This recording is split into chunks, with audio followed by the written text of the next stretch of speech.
네, 강북에서 강남으로, 강남에서 경기도로의 도시의 팽창에 대해서 살펴봤습니다. 한강 다리가 몇 개냐 묻는 이 단순한 질문 하나가 이렇게 도시의 팽창으로 이어지게 되니까 참 흥미롭습니다, 전문가님. 계속해서 이어질 질문도 궁금해지는데요. 네, 지금까지 이제 우리는 도시의 팽창에 대해서 알아봤습니다.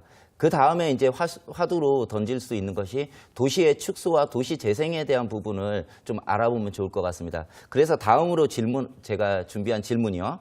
같은 투자 자금으로 부동산을 만약에 투자한다고 했을 때 서울 구도심의 재개발 아파트와 신도시의 신규 물량 아파트 중에서 어느 것이 더 매력적인가 하는 질문을 좀 던져보려고 합니다. 우리 허송현 아나운서는 어느 게 더 매력적인가요?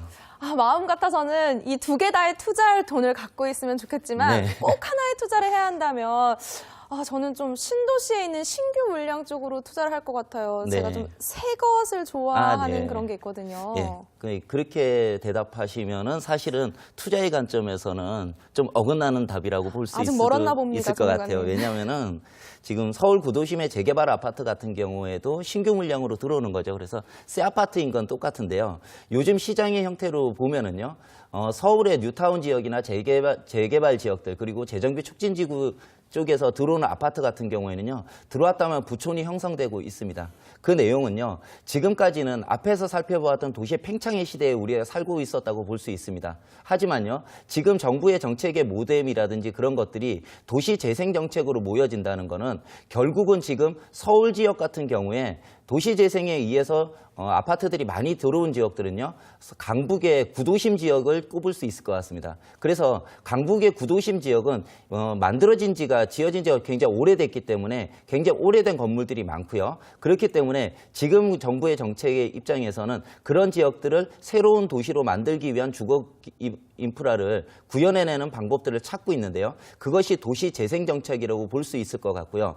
앞으로는 지금 수도권까지 계속해서 도시가 팽창돼서 도시화가 진행되었습니다. 하지만 앞으로 인구가 좀 줄어들게 되고요. 그리고 오래된 도심들 같은 경우는 개발을 해야 될 필요성이 있기 때문에 앞으로는 도시 재생 정책 쪽으로 무게가 가게 된다면은 앞으로의 투자 포인트는 서울이나 수도권 외곽 쪽보다는 서울 안쪽이나 또는 경기도 중에서 오래된 도시들 중에서 구도심 쪽에 개발의 형태가 많이 이루어지지 않을까 생각을 합니다.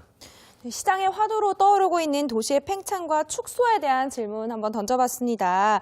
시간이 흐르면서 신도시와 구도심의 희비가 엇갈리고 있다는 것 또한 참 흥미롭습니다, 전문가님. 그럼 계속해서 어떤 질문이 기다리고 있을까요? 네, 지금까지 두 가지 질문에는 도시의 팽창과 도시의 축소, 도시 재생에 대한 이슈를 좀 질문으로 알아봤고요.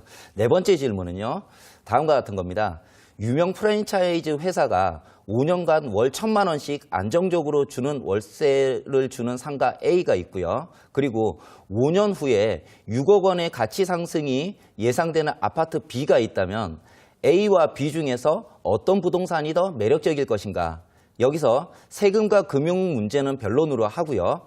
A 같은 경우에는 5년 후에 실제 매입 가격으로 환가할 수 있다는 것을 가정을 한다고 쳤을 때 결론적으로는 이 두 가지 A나 B가 5년 후에는 똑같은 수익을 창출하게 됩니다. 이런 와중에서 A와 B가 어떤 게 더 매력적으로 보일 수 있을까? 허송현 아나운서는 어떤 게 더 매력적이신가요? 참 어렵습니다, 전문가님. 이 상상만 해도 솔직히 즐겁거든요, 저는. 네. 그런데 저는 좀 안정적인 걸 추구하는 편이라서 매달 좀 한 번에 받는 것도 물론 너무 행복하겠지만 매달 좀 안정적으로 들어오는 이 수익형 부동산 쪽이 더 끌릴 것 같아요. 네.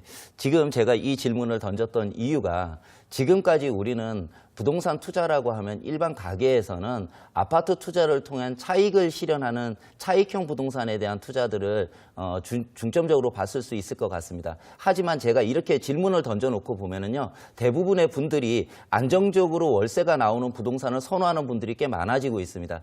특히 고령화 사회에 진입되고 있는 우리나라 같은 경우에는요, 노후에 생활자금이라든지 이런 부분들이 필요하기 때문에 이 수익을 창출하더라도 시간이 지난 후에 한꺼번에 창출하는 것보다는 그 부분을 월이나 달로 이렇게 나눠가지고 안정적으로 정기적으로 수익이 창출될 수 있는 부동산에 대한 인기들이 앞으로는 있을 거라고 보여지고요. 그런 면으로 이렇게 놓고 보면은 대부분 똑같은 수익을 창출한다고 보면은요, 앞으로는 지금까지는 차익형 부동산의 시대였다고 보면은요, 앞으로는 인구 구조의 변화 완화가 진행되기 때문에 수익형 부동산으로의 인기도 굉장히 많이 인기가 좋아질 것이다. 이렇게 볼 수 있고요. 그런 부분에 대해서 질문을 던졌다. 이렇게 보시면 좋을 것 같습니다.